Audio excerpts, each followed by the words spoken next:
ಲೋಕಸಭಾ ಚುನಾವಣೆ 2024 ಚುನಾವಣಾ ಪ್ರಚಾರದಲ್ಲಿ ಕಾಂಗ್ರೆಸ್ ಮುಖಂಡರಾದ ಡಾಕ್ಟರ್ ಕೆಟಿ ರಾಜು ಮತ್ತು ಕೆಪಿಸಿಸಿ ಸದಸ್ಯರು ಮಹಿಳಾ ಮುಖಂಡರಾದ ಡಾಕ್ಟರ್ ಜಾನಕಿರವರಿಂದ ಕಾಂಗ್ರೆಸ್ ಅಭ್ಯರ್ಥಿ ಪರವಾಗಿ ಅಬ್ಬರದ ಮತಯಾಚನೆ.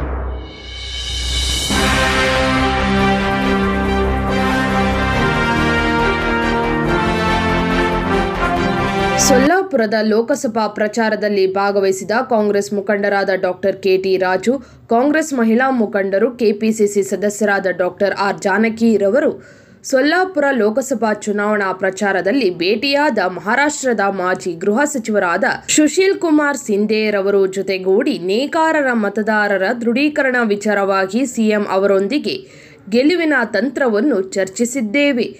ಸೊಲ್ಲಾಪುರದಲ್ಲಿ ನಮ್ಮ ನೇಕಾರರ ಜನಸಂಖ್ಯೆ 4,50,000 ಹೆಚ್ಚು ಸಮುದಾಯದ ಮತದಾರರು ಇರುವುದನ್ನು ಖಚಿತಪಡಿಸಲಾಗಿದೆ ಎಂದು ನುಡಿದರು.